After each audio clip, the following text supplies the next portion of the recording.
Hello! Hi everyone. ఓఐపై doubts next వీక్‌లో upload చేస్తాను. ఆల్రెడీ నేను రికార్డ్ చేశాను. ఈరోజు న్యూగా ఒక వీడియో చేద్దాం అనుకుంటున్నా. అదే మనకి నెక్స్ట్ వీక్ మార్కెట్ ఎలా ఉంటుంది? అండ్ మండే రోజు మార్కెట్ ఎలా ఉంటుంది? ఫస్ట్ మనం సపోర్ట్, రెసిస్టెంట్‌ని డ్రా చేసుకుందాం.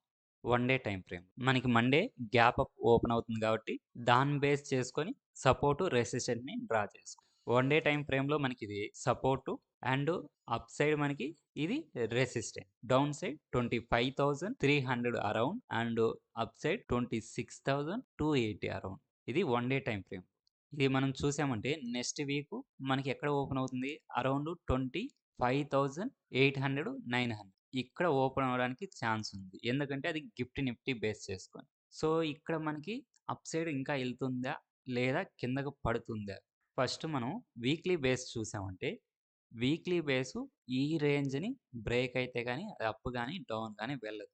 ఖచ్చితంగా 26,300ని బ్రేక్ అయ్యి అప్ సైడ్ ఎళ్తేనే మనకి అప్ సైడ్ స్ట్రాంగ్‌గా ఎళ్ళడానికి ఛాన్స్. లేదా డౌన్ సైడ్ 25,300 ఇది బ్రేక్ అయితేనే డౌన్ సైడ్ రావడానికి ఛాన్స్. లేదా ఈ బిట్వీనే ఉండడానికి ఛాన్స్ నెక్స్ట్ వీక్ మొత్తం. ఇదే ఫస్ట్ వీడియో కాబట్టి ఇలా చేయడం అంత క్లియర్‌గా చెప్తానో లేదో తెలీదు. నెక్స్ట్ వీడియోస్‌లో ఇంప్రూవ్ చేసుకొని చెప్తాను. నెక్స్ట్ మండే రోజుకి ఎలా ఉంటుంది?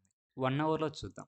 1 అవర్‌లో సపోర్ట్, రెసిస్టెంట్‌కి వచ్చామంటే ఇక్కడ రెసిస్టెంట్ ఉన్నది. ఎందుకంటే ఇక్కడ రిజెక్ట్ అయింది. గమనించారంటే ఇక్కడ ఒక్కొక్కసారి వచ్చి రిజెక్ట్ అయింది. మళ్ళీ ఇక్కడికొచ్చి రిజెక్ట్ అయింది. 2 టైమ్స్ ఇక్కడ రిజెక్ట్ అయింది ప్రైస్ అన్నది. మళ్ళీ ప్రీవియస్‌గా చూసామంటే ఇక్కడ రిజెక్ట్ అయింది.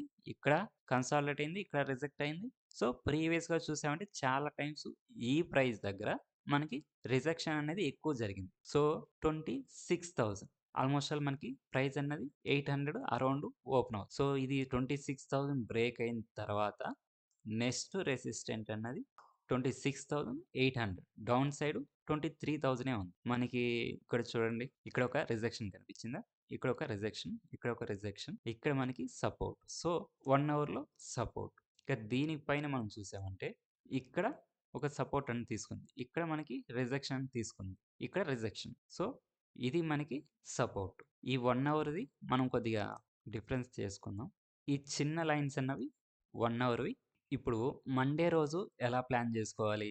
అరౌండ్ 800 ఈ రేంజ్‌లో మనకి ఓపెన్ అవుతుంది. ఈ రేంజ్‌లో ఓపెన్ అయితే 770 అబోవ్ గాని ఓపెన్ అయితే గ్యాప్ ఎంతుంది? ఆల్‌మోస్ట్ ఆల్ మనకి 200 పాయింట్స్. 200 పాయింట్స్ గ్యాప్ అప్ గాని ఓపెన్ అయితే స్టార్టింగ్ 15 మినిట్స్ వదిలేయండి. ఓఏ గూడా ఎక్కువ చేంజ్ అవుతూ ఉంటుంది. ఓఏ గూడా మీరు ఫస్ట్ 15 మినిట్స్ వదిలేయండి. అండ్ ఇక్కడ క్యాండిల్ ఫార్మేషన్ చూడండి. ఒకవేళ స్ట్రాంగ్‌గా డౌన్ సైడ్ బ్రేక్ అయిందనుకోండి ఈ లెవెల్‌ని. సో, గ్యాప్ కొద్ది వరకు ఫిల్ అవ్వడానికి ఛాన్స్ ఉంది. ఫిల్ కొద్ది వరకు కాకపోయినా ఇక్కడ వరకు ఆల్‌మోస్ట్ ఆల్ ఈ రేంజ్ వరకు 25,670 అరౌండ్ ఇక్కడ వరకు వచ్చి మళ్ళీ అప్ సైడే ఎళ్ళడానికి ఛాన్స్ ఉంది. అప్ ఎక్కువ ఎళ్తుంది అంటే ఎళ్ళదు. ఇక్కడ నేను ఎందుకు డౌన్ సైడ్ బ్రేకౌట్ వస్తే కింద ఇక్కడ వరకు వస్తుంది అని నేను చెప్తున్నానంటే యాక్చువల్‌గా పాజిటివ్ న్యూస్ ఏంది? సుప్రీం కోర్ట్ ట్రంప్ టారిఫ్స్‌ని క్యాన్సిల్ చేయమని చెప్పింది. సో, అదర్ వేస్‌లో ట్రంప్ మళ్ళీ 10% అనేది ఫిక్స్‌డ్‌గా అందరికి వేశాడు. అది చాలా బెటర్. చాలా బెటరు. అన్ని కంట్రీస్‌కి పాజిటివ్. మనకు కూడా సూపర్ పాజిటివే. సో, ఇలా ఉనింటే ఇక్కడ కిందకొచ్చే ఛాన్సులు తక్కువుండేది. అప్ సైడ్ ఎళ్ళేకి ఛాన్స్ ఎక్కువుండేది. ఎందుకంటే 10% అందులోను అందరికి ఈక్వల్‌గా అంటే ఇక్కడ ఏం జరుగుతుందంటే ఏదైనా ఒక ప్రైస్ తీసుకోండి. టెక్స్‌టైలే తీసుకున్నామనుకోండి. మన ఇండియా ఒక షర్ట్‌ని 200 రూపీస్‌కి తయారు చేస్తుంది. అది యూఎస్‌కి 300కి పంపిస్తుందనుకో. బంగ్లాదేశ్ గూడా 200కే తయారు చేస్తుంది. యూఎస్‌కి 300కి పంపిస్తుంది. సో, ఇక్కడ టారిఫ్స్‌లో డిఫరెన్స్ ఉందనుకోండి. మన ఇండియాకి మాత్రం 18% టాక్స్ కట్టాలి. బంగ్లాదేశ్‌కి మాత్రం 10% టాక్స్ కట్టాలి. అప్పుడు అడ్వాంటేజ్ ఎవరికుంటుంది? బంగ్లాదేశ్‌కుంటుంది. మనకుండదు. ఎందుకంటే వాళ్ళకి టాక్స్ తక్కువుంది కాబట్టి మన ప్రైస్‌తో పోల్చుకుంటే వాళ్ళ ప్రైస్ ఇంకా తగ్గించి సేల్ చేస్తారు. 280కి సేల్ చేశారనుకోండి. టాక్స్ తక్కువ కాబట్టి. మనది కొంటారా? వాళ్ళది కొంటారా? వాళ్ళదే కొంటారు.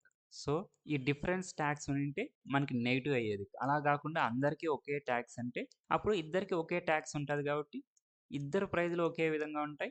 మన సేల్స్ మనకు జరుగుతాయి. వాళ్ళ సేల్స్ వాళ్ళకి జరుగుతాయి. సో, డిఫరెన్స్ ఉండదు గాబట్టి అది పాజిటివ్ అయ్యేది. కానీ ఏం చేశాడు మళ్ళీ ఈక్వల్‌గా పెట్టినా మళ్ళీ నెక్స్ట్ 10 నుంచి నెక్స్ట్ డే మళ్ళా 15కి పెంచేసాడు. 15కి పెంచేసాడు. ఇది గూడా మనకి పాజిటివే.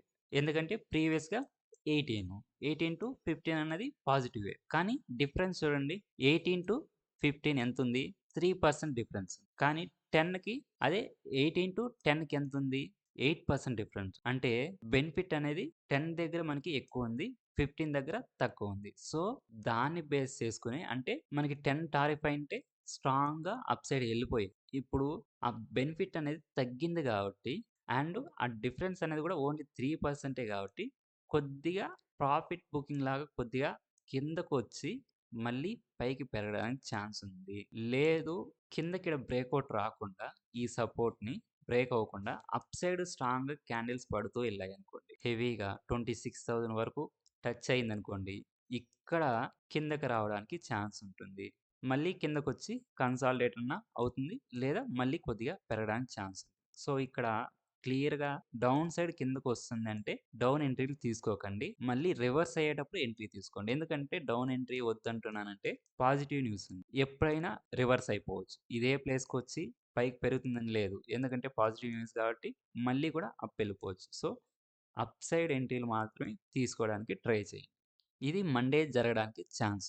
సో, ఇది ఫస్ట్ వీడియో చేయడం. సరిగ్గా చేశానో లేదో కూడా తెలీదు. అండ్ ఈ వీడియోలో ఇంకా మీకు ఏదైనా యాడ్ చేయాలా? మీరేదైనా సజెషన్స్ ఇస్తే అవి గూడా యాడ్ చేస్తూ చెప్తా. సో, ఇదండి ఇవాల్టి వీడియో.